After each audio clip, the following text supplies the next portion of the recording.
Want to know more about thought leadership in LinkedIn? Want to know what not to do? Learn right now on The Edge. Go! Your weekly digital marketing trends with industry trend-setting guests. Powered by your digital marketing pioneers, Site Strategics. This week's featured guest is Shay Rowbottom, CEO of Shay Rowbottom Marketing. Now, here's your host, Aaron Sparks. This is Edge of the Web Radio. I'm your host, Aaron Sparks of Site Strategics. Every week, we bring you some amazing guests to chat with about trending digital marketing topics. We unpack a key marketing topic each and every week with our digital marketing audience. Whether or not you're part of an agency or a freelancer or part of a firm in the marketing department, this show is for you. So check out all of the shows, all the audio, all the podcasting videos, and everything that we're doing over at edgeofthewebradio.com. We've been doing this for 9 years, and we've got a number of shows under our belt, 370, starting to be at 380. So check out all the back shows that we talk about a lot of things: SEO, search engine marketing, social media marketing, social media advertising, and the like, conversion rate optimization, website development, and what have you. So there's a lot for you to play with over at edgeofthewebradio.com. This show's actually title sponsor is Site Strategics, our parent company. We're pioneers in the agile digital marketing methodology. Again, our core specialties are technical SEO, SEM, social media, conversion optimization, as well as omni-channel broadcast, very similar to what you're seeing and listening to here. So we've got our studio here in Indianapolis, Indiana. We're recording on video, audio, transcripts, social content, and memes. And we do all of this out of these different sessions, so we repurpose the heck out of everything we do, and this is what we can do for you over at the show. All right, so that's our commercial. If you're interested in what we do, give us a shout over at 877-736-4932 or 877-SEO for web, and we'd be happy to talk to you about your digital marketing success. So check out our bonus podcast for each and every interview that we do. We cover all the recent digital marketing news with our guests, as well as some Google updates as they come at us. And we covered a lot of really good news articles this week. But let's turn around and stop talking about ourselves, and let's introduce our guest this week. Our industry expert guest is Shay Rowbottom. Shay actually is a LinkedIn influencer and a digital marketing entrepreneur, specializing in creative social media video content to attract attention and bring more eyeballs to your business. Throughout the years that 3 years that Shay's been working on Facebook, she amassed billions of impressions on video content. This led to doing marketing for product companies as well, and utilizing the blog owners' followings to post more direct ads on consumer products. Well, in 2017, she co-founded a media company that specialized in producing videos on Facebook and generated a massive exposure in sales for brands. She took that company from her apartment to over 42 employees in an 8,000 square foot office space in just 1 year. She's worked in brands like Petco and Yahoo and BuzzFeed and dozens of other brands out there that leverage her unique strategies in the video content space. So you got to check out what she's done over the past. But here's the deal. As of starting on her LinkedIn platform in 2018, Shay has grown over 470,000 followers, garnering her millions of views on her content, and generated 7 figures in sales over and over and over for partner media companies as well. It's been huge. It's been fantastic watching her really teach how to thought lead inside of LinkedIn. So let me introduce to our audience to you. Shay, thanks for joining us on the show again.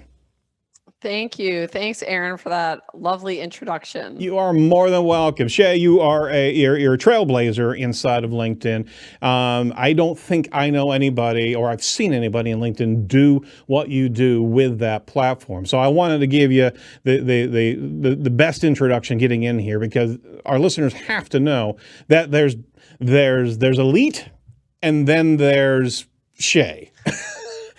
So you're so sweet. Yeah, not a problem. I mean, you're doing a bang up job. Give us your history in your words, and tell us how you came to be not only an influencer but a marketer in the video content space on LinkedIn. Yeah, it's a very cool story, Aaron, and one that I do love to share because I think it's pretty unique in digital marketing to find someone who has the background that I have. So I actually started off licensing video content on Facebook for large blogs. I got an opportunity when I was 23. I had just gotten into video editing. I was actually a new editor. I was learning, but I knew there was a lot of money in video. So I was editing video and I got a job working for a Facebook page to make their video content. And the page had about 3 million followers at the time. So I was already a little starstruck. I already knew that this page owner had quite a lot to teach me about, growing a following and monetizing. And he just needed video content. He didn't know how to do video. He knew everything about content. I knew how to edit. So we kind of joined forces, and I was able to, through him, learn about what makes something go viral, and more specifically about what makes something go viral in video format.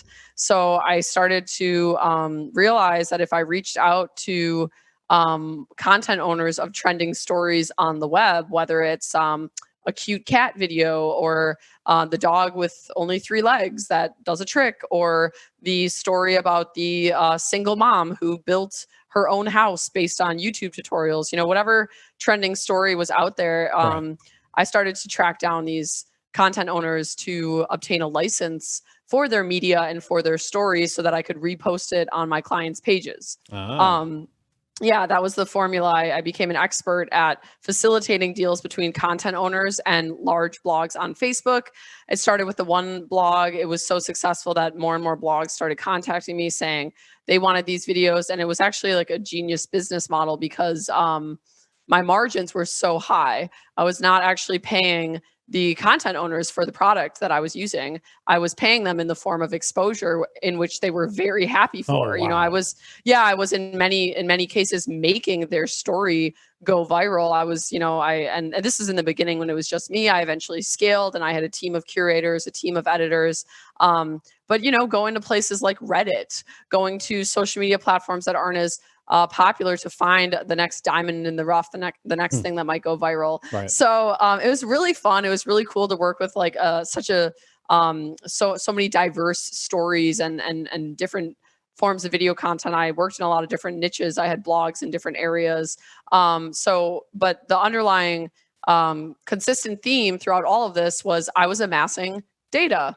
I was amassing so much data on videos that went viral or videos that did not go viral, and what was the difference there. I was writing thousands of headlines. I was, working with different audiences on the platform. So throughout the years, I was just able to basically soak in like a sponge what makes a viral piece of content. And there's many different things. There's many different ways to go viral, but the overall lesson that I gained was how to optimize content for social media, how to find content that's likely to go viral, but you really need to know how to edit it to also go viral, how to make the headline really catchy right away, how to format it for the news feed so that it's going to stand out, so that's going to reach the people it needs to reach. Absolutely. So I did that for years before ever creating my own content. I was not in front of the camera. I was making videos for clients. That's what I did. That's how I learned this. And then I eventually got on LinkedIn. I had heard that LinkedIn was a great place to get leads, connect with other business professionals. And I just decided to give it a go. I was like, you know what? I'm going to make my own videos here now using all of the everything that I had learned on Facebook about how to make videos for social. I'm just going to apply it to my own page on LinkedIn and we'll see what happens. And within 2 months, I was not doing anything super complicated. I was actually just releasing like selfie videos, but they were edited. They had good headlines. I knew how to catch people's attention because I had done it so much for my clients. Right. And so within 2 months of releasing 3 original selfie videos per week on my LinkedIn page, I had generated over 6 figures in revenue for that Facebook agency at the time, which was amazing. And we were also at that point, we had evolved to doing, media buying campaigns, direct to consumer products, running ads, doing the sort of campaigns for companies like Yahoo and Petco and the like that I mentioned. So, but I had a lot of partners at that last company. I was growing very tired of the licensing industry. I was no longer fulfilled. And I saw this opportunity on LinkedIn, and I saw how there was just no competition on LinkedIn when it came to video. It was like, it felt like I was the only person who knew what I was doing there. And I saw this opportunity to grow a business because on LinkedIn, people have money. And on LinkedIn, people are in the mindset to spend money and to evolve and grow. So I sold my shares in the Facebook agency. I said goodbye to the licensing world, which I'm very grateful for. It taught me everything I know about video, but I now train companies and staff of companies on LinkedIn how to create video content for LinkedIn that's going to attract their target market and increase revenue, just like I have. So you found your passion, and you sloughed off some of the things that weren't fulfilling you. You found the opportunity, and you set up camp there, and you just started churning dollars.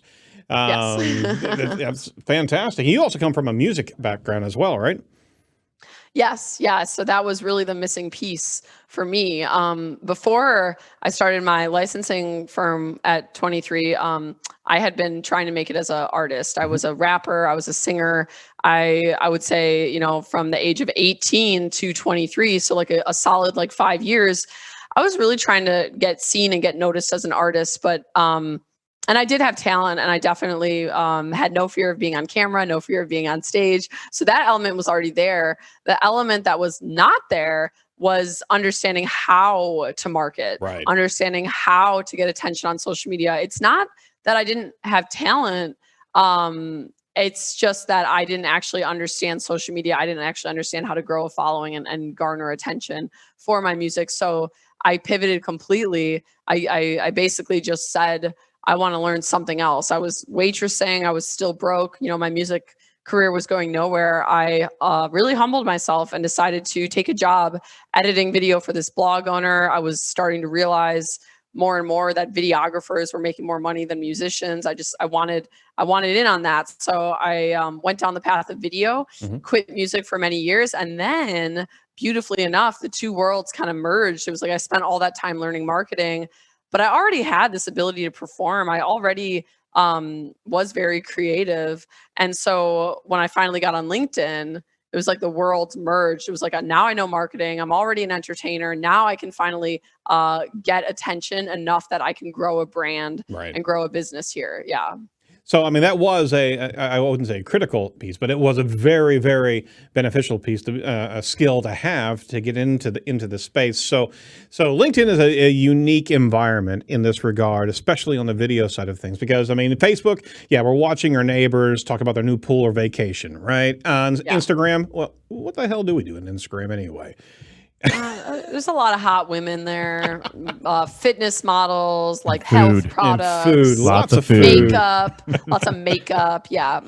Twitter is kind of like the scrappy after-school playground, the name calling, right? I mean, there's a lot that is just out there, and you got to kind of avoid that. And there's some good engagement places, but that we know what that is. But LinkedIn is unique. Families aren't there. There's no fist fights. No one wants to know what you had for lunch, right? I mean, it's a great place to avoid the chaos and share information to help guide others in your industry and show your colleagues near and far your authority in the space. It's also a very important place to learn, right? So with video as a conduit, and we talked about it in the news piece, but rehashing this, video is highly engaging. We are seeing stats to the degree of what we were saying, 30% higher engagement or 20% higher engagement on LinkedIn than non-video content. It's crazy.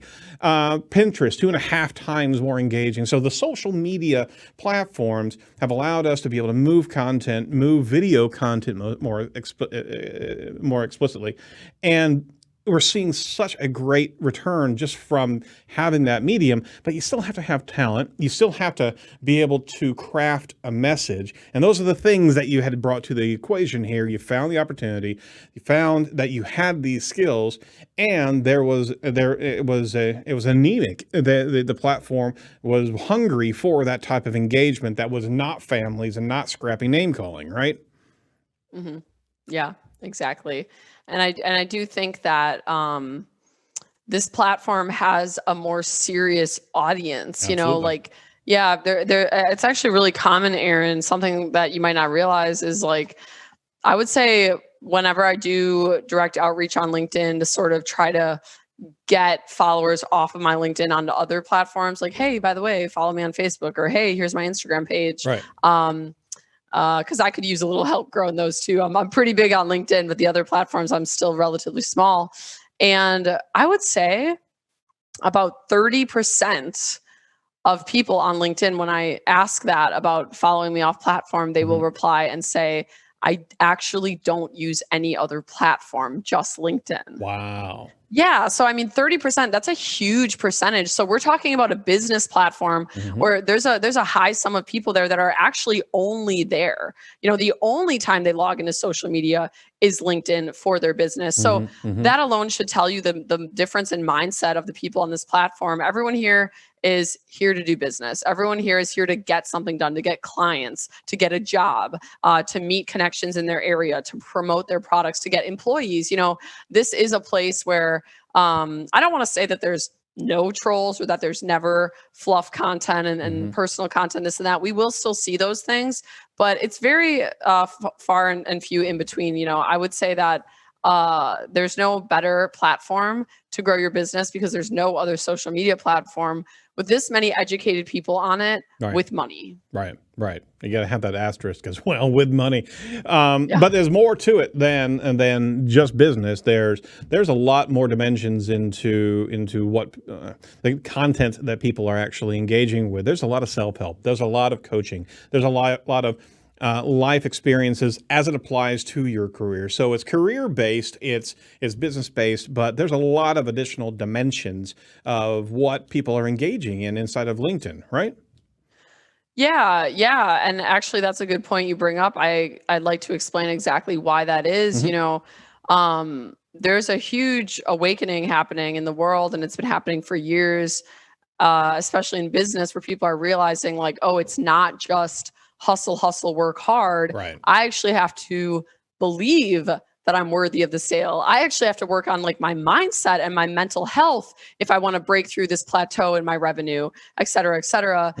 So that's why I actually say LinkedIn is a really great place for life coaches, for personal development, for spirituality even, because this is a demographic of people that's not so righteous that they think they know it all. They're actually always working on themselves. They're willing to listen if you say, hey, I have this mindset coaching program that all of these clients of mine have gone through and increased their revenue after.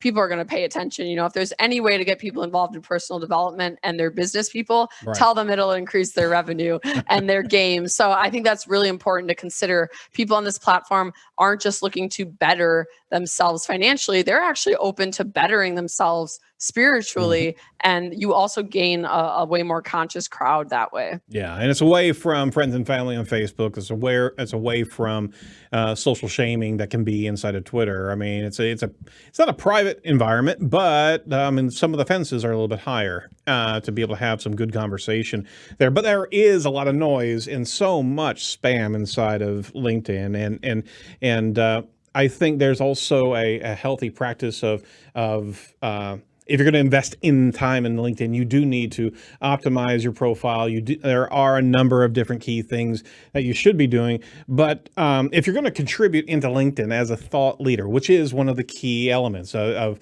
leading with, hey, I'm the expert in this and follow these particular steps. And we can have an engagement. We can actually find a financial opportunity with each other. That's part of the goal. That's part of the prize of a well-disciplined LinkedIn contribution. But there's a lot of people that want to be heard that maybe shouldn't be heard. And I say that with the caveat is that you got to know your stuff, and you got to be able to want to help more than get. And you got to lead with that particular contribution mindset, as opposed to try to spin all sorts of gimmicks inside of this community, because the community won't put up with it, will they? I would say there's there's been a lot of shifts on LinkedIn over the years where it's less tolerant of pitching now. Mm-hmm. I do think that at one point in time, before video was even a function here, back when it was mainly recruiters and job seekers, like people kind of expected to get pitched when they went into LinkedIn. It was like no big deal because everyone was doing it, right? They're like, I pitch, you pitch. It's no big deal. If we connect with the right people, woo hoo hoo. But yeah, a good point, Aaron, as we've seen it evolve into a more traditional social media platform with a lot of the features and functions that we can expect on other platforms. Mm-hmm. The standard has risen. So people don't want to just be sold to. They want to be entertained. They want to be given free value, free tips around their industry. And that's why I say it is so important for these business owners to understand that releasing ads for your business on LinkedIn is not a content strategy. You have got to give away value. You have got to ask yourself, what do I know in my area of expertise that my target market doesn't know that I could give away for free that would make their lives easier? And without asking for anything, I know it seems scary, but wait a minute, what am I getting out of it? You will get something out of it. Just give as much as you can. Yep. And people start to respect you as an authority figure. They start to trust you. They start to follow you. Well, where eventually, without ever even pitching, they'll be begging you to take their money. They'll be saying, I really want to hire you. You've already helped me so much understand video, Shay, all your free tips about digital marketing. Thank you so much. How can I work with you in a closer capacity? How can my company actually pay you to do some one-on-ones? And that's really where I get business. I don't really pitch at all. I just focus on how can I show up and be valuable? How can I make people's lives better?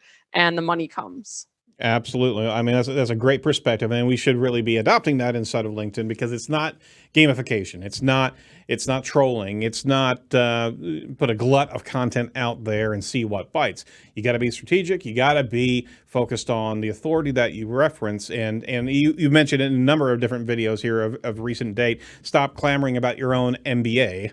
Right? Because nobody wants to hear that. They want to hear how you're going to help them. So you got to shift your mind of what's the useful content that doesn't look like a shill game, doesn't look like a bait and switch, that it stands by itself. You've got to give into this community. So we got to really teach ourselves how to be valuable and how to create valuable content for others, as opposed to other types of marketing in environments where we sometimes hold the carrot over here, as opposed, as soon as you actually submit the lead form, right?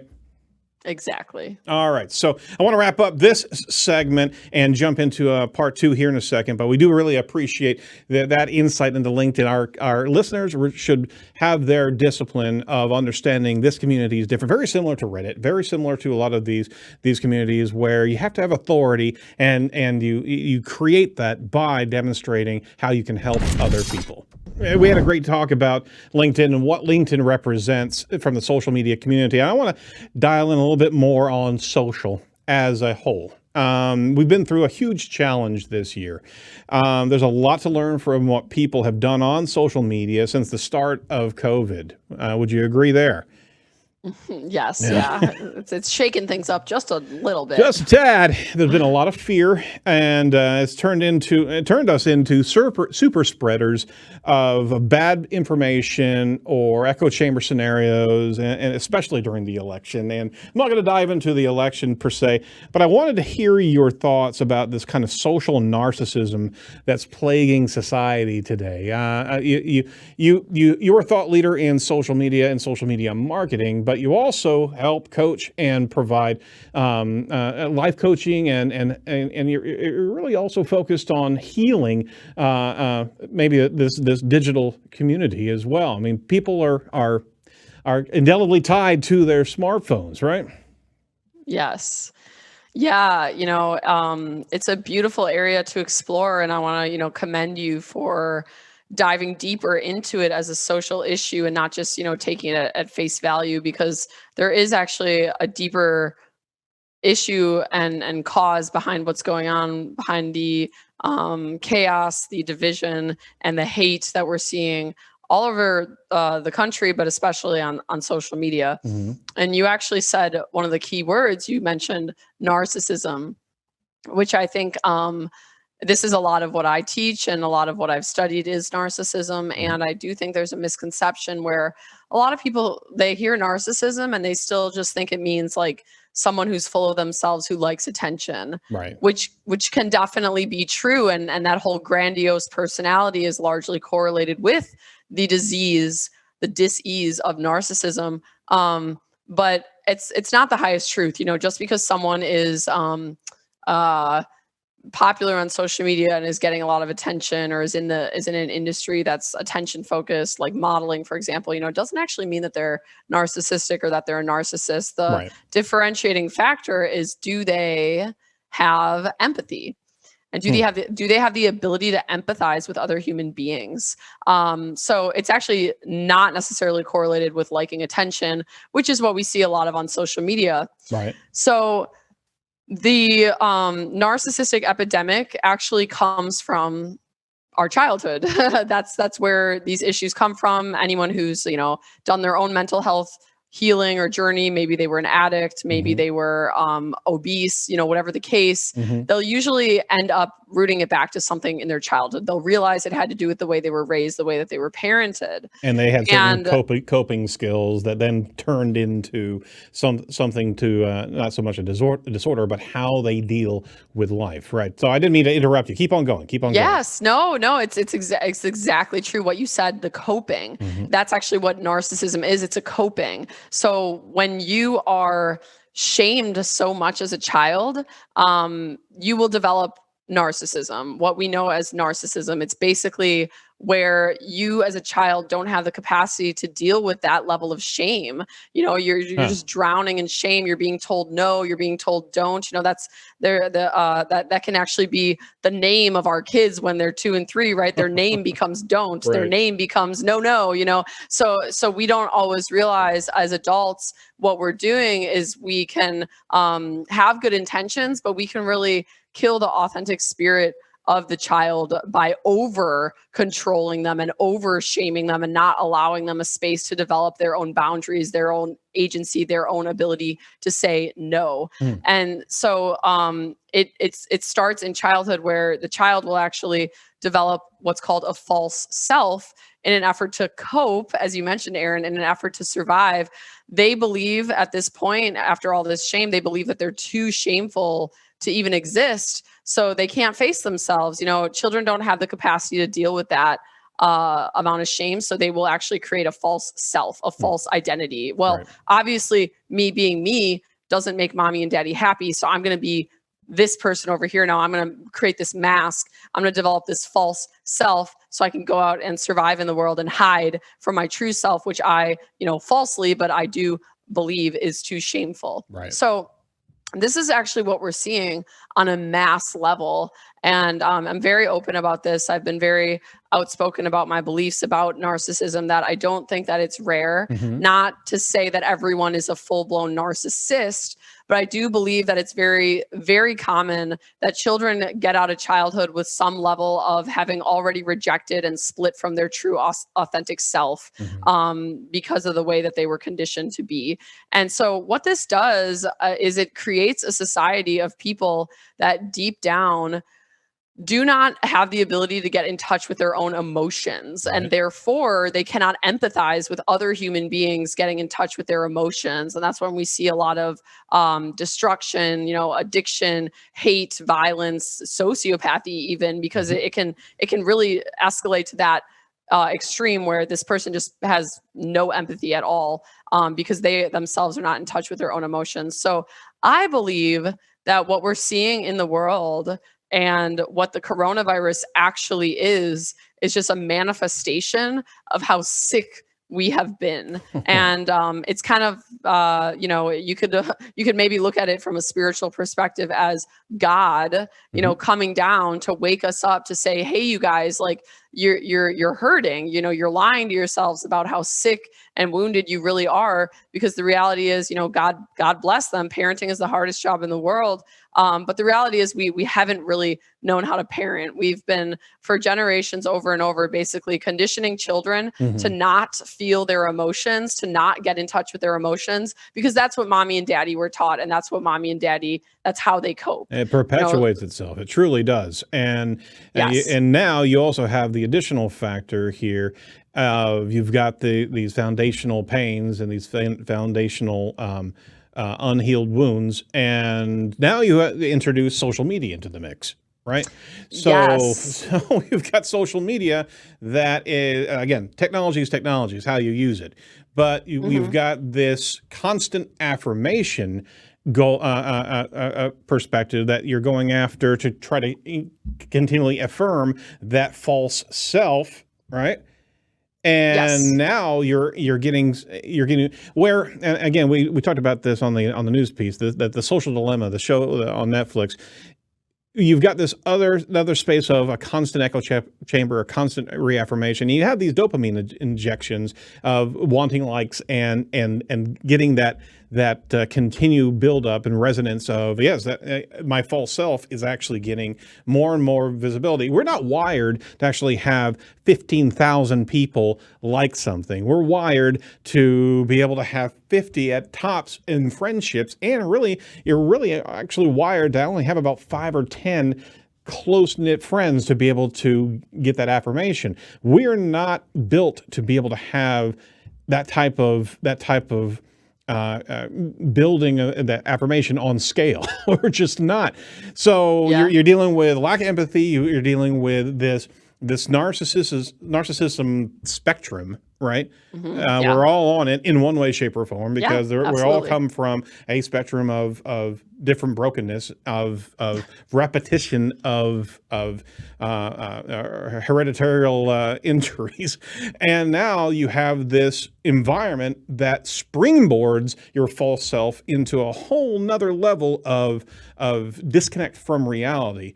And what's going to be happening to people, the millennials and the digital natives now, that are going to come around to being 40 and 50 and realize that false self never existed. There's no friends. There's no canopy to fall into. They've got nothing in that space. And what's the next steps there? We all know what it is. There's no structure to hold on to. Boy, I just went on a rant there. All right, so Yeah, no, actually, yeah. I mean, that was really beautifully articulated, what you said about social media being this amplifier Yep. of the narcissism, and an amplifier. It's another outlet for people to just cope and not really address what's going on within. So I think you said the magic word. You said, you know, we're not really wired to have all of these people like our posts or get all this attention. And what that does for somebody who's out of touch with their true selves is it actually continues to feed and perpetuate the false self of, oh, well, now I have all these followers. Now I have, you know, it's tough. It's actually something that I personally have been going through. Like, there's a quote, I forget if it's like Benjamin Franklin. I recently heard it. It's fans are cancer to the authentic self. And so, yeah, so if somebody is already going into social media with a false self, already going there to receive external validation, to uphold this image that they've created of themselves, I mean, it's really just going to get harder and harder to get in touch with that authentic self, because now they not only themselves are upholding their falseness, they have a whole community of people online upholding it too. And that is a huge part of why I preach, you know, make authentic content. If you're having a down day, if you just got fired, if something has got you in the dumps, that's what people need to see on social media. You know, that's the turnaround that we can influence and we can be a part of. I truly believe social media was another, kind of like coronavirus, it's like it was another tool that God sent us to expose how wounded we truly are because of all of the nastiness out there, all of the perfectionism out there with these perfect, flawless Instagram models and I'm traveling here and my body's amazing and my vacations are amazing, my life is amazing. It's like that's not reality of the human experience, and No. it's perpetuating this belief in other people, viewing that oh, I'm not good enough as I am, I'm shameful, therefore I'm going to once again split from my authentic self and follow in the path of these influencers, create something fake and pretty to make myself feel better. But in the end, you're right, you're going to arrive at age 40, 50, 60, 70 and realize none of that actually made me happier. Nope. I need to learn how to develop the ability to source my own energy, source my own validation, my own self-love, so that I'm not giving my power away to social media and sources outside of me. Absolutely. Well stated. The counter approach, not so much counter, but should we put all of our content out there? Being authentic is absolutely one thing, but should we be in that continued FOMO space where, yeah, we can dig deep into ourselves? Should we be sharing every life's challenge and turmoil to this audience that has no personal connection to you or transaction with you from at an emotional level? It's good to be authentic in your space and not be fictional, but at the same time, they don't have a stake in the game. And I've worked with my 9-year-old who's actually on Fortnite, and he gets upset there's no filter with these kids. They're literally just lambasting him, and it's like, hey, why do you think about anything that they have to say? He's making friends there. And it's a natural goal to have friends. But, with coronavirus, we got shoved into Virtualville. And now we have a new realm of friend building and connections that have no stake in actually wanting to be friends. And there's such a lack of respect that can actually come at these things where literally you can be raked over the coals for nothing because it's fun by these kids, right? And what are we building foundationally with that type of lack of empathy, lack of consideration? We're creating a playground to learn how to be evil, right? Mm-hmm. Yeah, it's a really good point that you bring up about the bullying and the sort of cyber attacks and things that happen on social media. For anyone listening who's experienced that, and God forbid children, Yep. I'm fortunate I grew up in the 90s. I feel like I was the last generation that played outside. So I did not really experience the cyberbullying. I didn't get involved in technology till I was older. But the biggest thing to remember is when someone attacks you and someone is just blatantly rude, hurtful, trolling, it's a reflection of them. Right. And it is a reflection of their own insecurities, their own unhealed wounds. It has absolutely nothing to do with you.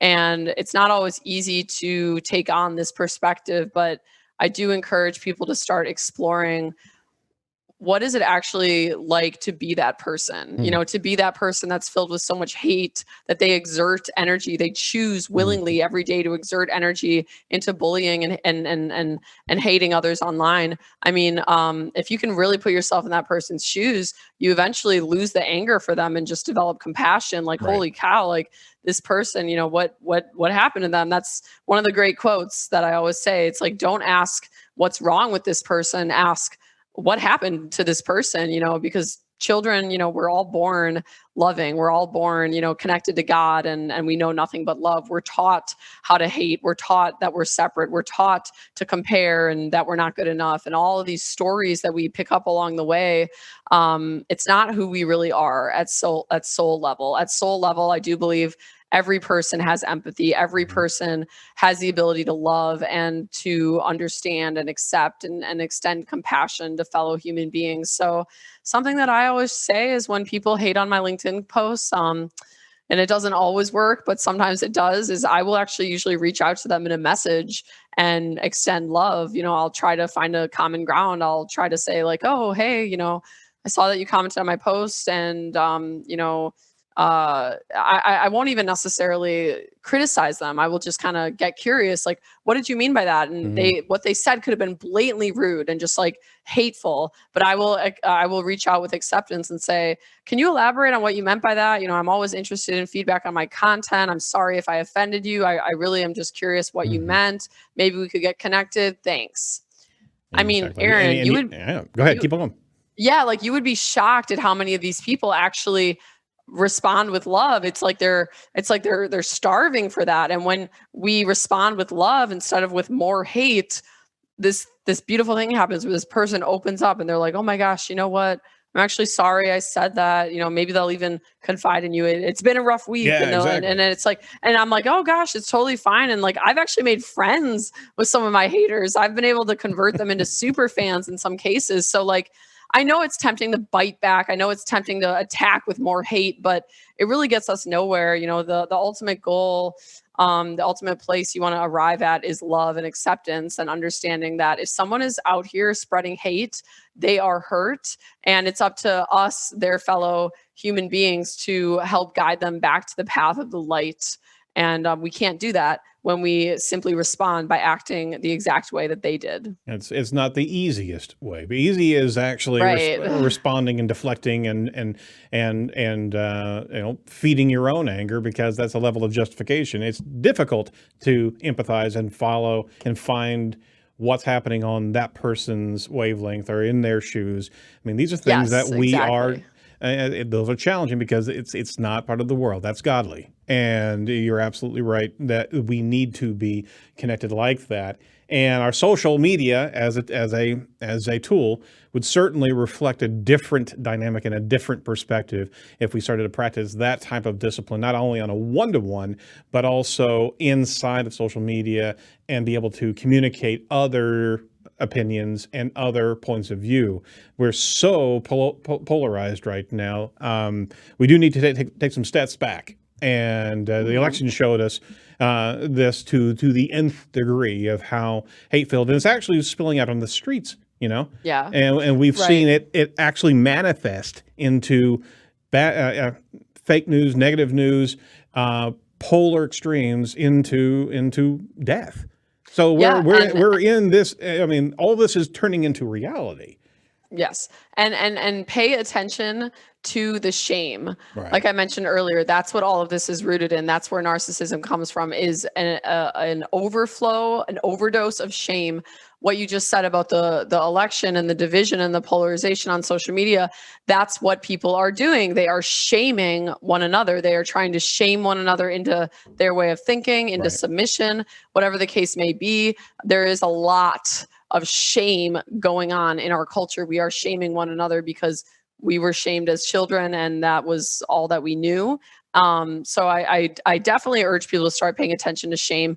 It's the lowest. If you look at David Hawkins' map of consciousness, he breaks down, the lowest level of human consciousness, the lower vibration emotions, all the way up to the highest, which is like, love, joy, enlightenment. The lower ones are things like fear, guilt, apathy. Well, actually, the lowest of all human vibrations is shame. So when we shame each other, we have absolutely nowhere to go but down. And that's what we've been perpetually doing for generations. Wow. And this coronavirus, this social media explosion, this is here to force us to finally see it so that we can stop the shame and stop the narcissism and start to live life from a place of love, acceptance, forgiveness, so that we can create a more authentic life for our children and for the generations that come after us. Stop the insanity, right? Yeah. The shame. Just pay attention to it. Just start to pay attention to how often you see people, how often you maybe shame other people, Like I think that's very important. Yeah. Are you shaming me right now? Is that what you're saying? I'm so shaming you. You have a girl's name. Oh man, don't do that. I got 4 kids at home that pounds on me. Man. I guess maybe a couple last questions. Are we too immersed in social media? I mean, obviously, we're native advertisers. This is our bread and butter. So it's a little bit difficult to push away from the table. But as a discipline, as a society, right? Wouldn't it be good to actually have a few sit-down meetings with people in your community, as opposed to lambasting everybody from orbit, right? Yeah.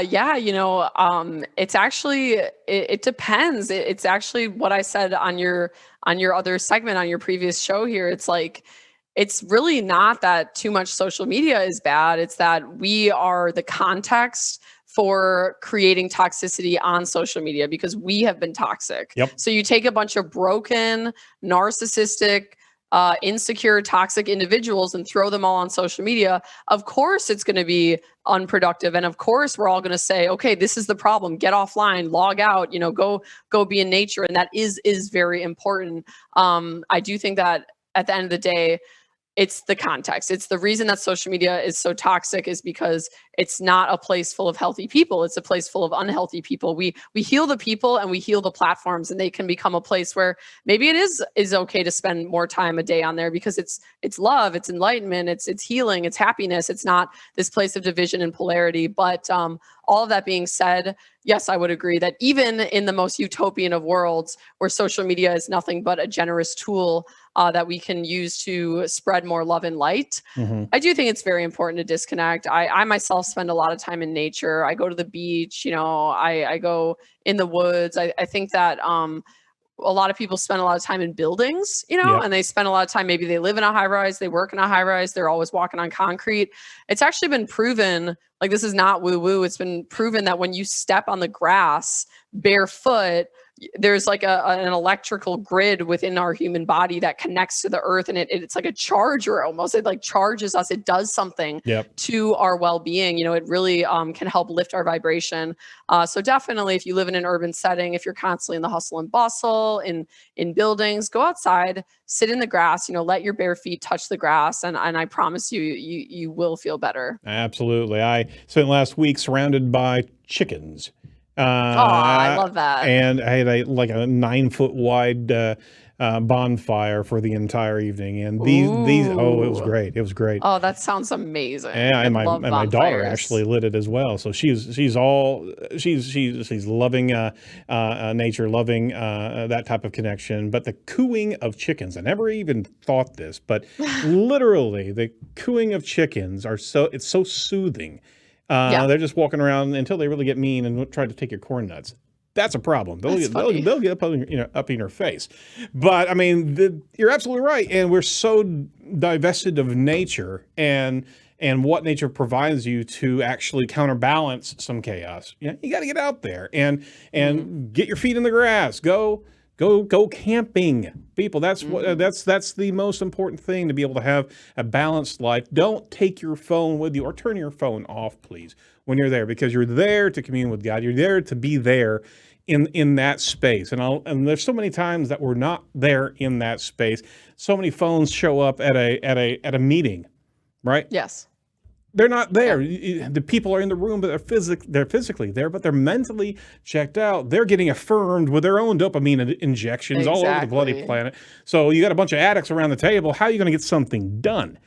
Right. All yes. right. We're ranting. I'm ranting. No, it's beautiful. I love it. I love everything you're saying. It's true. Presence is super important. Absolutely. So swinging back around, Shay, we always appreciate your insight, and I wanted just to have a moment that we're not talking digital media. We're actually talking. We are, in a way. We're talking how we use it, but it's not just always about marketing. It's just not always about lead conversions and what have you. You gotta have the presence of mind of knowing what this can do to you if you're not in the space where you know that that's not a real connection online. Don't use it to be able to build up something in yourself. You got to break away and give yourself a little bit more substance, right? Yeah, and be your true self. Be your perfectly imperfect, flawed self, and share that on social media. And you'd be surprised how many people, even more people, accept you, because everyone is starving for that. Everyone feels like they're disconnected from their true authentic self because it's too shameful. If you actually release the shame and create a video that's just so authentic, it causes people to really trust you, really want to follow you, really want to be part of your tribe, because it's just so rare. Yeah. And I'm really honored to be part of the age right now that's shifting that on social media. No, you're certainly going to be leading it. You need to teach everybody to do that as well. So that's part of Yes. I think the mantra that you've got, and the responsibility that you have. You got to help us all kind of get out of this, because it's kind of icky at this point in time, right? Yes. All right. So last couple questions here. What bugs you about your industry? I think we actually covered it. But inside of digital marketing, what actually is irking you right now? Yeah, I mean, I would definitely say that. I would definitely say like the what irks me is the level of people who still believe that they can't be authentic, who still believe that they have to create this brand and this image and never divert from it, and then that becomes who they are, or who the business is. I get it. I understand branding from a logical standpoint and what works and what doesn't. But we really do a disservice to ourselves anytime we pigeonhole ourselves into an identity. If we commit to being vegan forever, I'm vegan now, I'm never going to eat meat again, I'm going to tattoo vegan on me. Yeah, it's like, well, what happens when one day your body is really sick and calling for meat, but you've declared that you're a vegan, and you won't even allow yourself to move away from that identity, even if all the signs are there that maybe it's time you should. It's the same thing with the brands and the businesses and the influencers that are created on social media. It might originally come from a good place and a good heart, but what they don't always realize is they're pigeonholing themselves into something that's going to negatively impact their growth down the line. So I just always say, I'm Shay. I'm not a digital marketer. I'm not a life coach. I'm not any of these things. I'm just a human being being propelled through the universe on this planet, and lessons come up, things change. I never know where I'm going to be the next year or the next day even. Tomorrow is not promised. So live presently, as Aaron said, live in the authentic now, and don't get caught up in this belief that we've had for so many generations, if not centuries, that like growing a brand and getting visible online means you have to have this image. You have to have this one image and you have to stick to it. I've defied that in every way. I am very dynamic. I share everything on a lot. I won't say everything, but I share a lot about my life, all areas of it. And people follow me because I'm a human. At the end of the day, I'm a human who also gives good digital marketing advice. So absolutely. And find some chickens. You do need to find some chickens. And find chickens. Yes. All right. Is there anything that we can promote for you today, Shay? Yeah, absolutely. I do have a program that I sell. It's a 6-week LinkedIn video bootcamp. It's all about teaching business owners and executives how to actually create video content around their brand and how to step into that authentic self, much like I've been talking about. A lot of people are really scared to get on camera. They're scared to speak their truth. They don't know what their friends or their colleagues or their family are going to think if they start making videos. So it's been really amazing to see the transformation when people enter into my program. They get to learn not only all the aspects of digital marketing that I've learned over the years and take that on for themselves, but they really just get to learn how to find their voice, how to gain confidence on camera, how to build a following of people that they actually align with, how to attract clients that actually align with them, because the content they're creating is aligned with who they are in their heart and who they are in their soul. So it's an online program, recorded lessons by me, but it's also a community. That's the biggest thing I would say. When you join the program, you join the community, you get to be around like-minded people who are also new on their video journey, who are also maybe shy and insecure and having doubt about making these videos. And then, you really get the support that you need to get going. So there's group coaching calls, there's a Facebook community, and just a whole lot of love and uplifting that happens in the boot camp. So I highly encourage anyone who is feeling called to put themselves out there more, perhaps to be seen, perhaps to become an influencer yourself, but you don't know where to start, or you feel scared or ashamed. My community has got you. We have helped many, many people break through that. And it's just amazing to see what happens on the other side of this program, which leads to not only more business, more visibility, more leads, more revenue, but it leads to the person gaining confidence in themselves. And that's the most beautiful part. And drop the shame. And drop the shame. Exactly. All Exactly. right. Well, we thank you greatly, and we're certainly going to get the link to that online program in the show notes, and we'll certainly give you a shout out on social. So, Shay, it's always a pleasure, and thank you for kind of getting around the campfire today and talking about some of these issues, because we don't talk about it enough as a community, and with everything that we've gone through this year, we kind of need to shake off some of this and filter ourselves and be able to treat each other with a little bit more humanity, right? Absolutely. Thank you so much for having me. More than welcome. More than welcome. And hopefully we'll have you back again here soon. Yes. All right. Cool. All right. So check out all of the trending news over at Edge of the Web Radio. And we covered a great news podcast with Shay Rowbottom in the bonus episode of this. Make sure you check out the bonus YouTube downloads as well. And watch for these nuggets of video gold here as we start breaking apart our interview to give you some more consumables on your commute time. But don't watch while you're driving. Listen while you're driving. How about that? That's a good good recipe for disaster there. If you want to follow Shay, track her down on Twitter at Shay_Rowbottom, on Facebook, Shay Rowbottom, on LinkedIn, Shay Rowbottom, and Instagram, Shay Rowbottom, and all the other social profiles, including YouTube, Shay Rowbottom. You cannot not find her online. So make sure you track her down and connect with her, because she's one of the good ones, one of the authentic digital marketers that are out there. Don't forget to like and subscribe to Edge of the Web Radio on YouTube. So, and you know what? If you're really feeling up to it, we would certainly love to hear from you on our iTunes platform. Give us some reviews, and we'd certainly like to hear how we're doing in this space. Thanks to our sponsor site, our title sponsor, Site Strategics. Always appreciative of what we can do here with the show with them. Make sure you check out all the must-see videos and much more over at edgeofthewebradio.com. That's edgeofthewebradio.com. We're going to be talking to you next week. Stay safe, stay well, and do not be a piece of cyber driftwood. We'll talk to you next week. Bye-bye.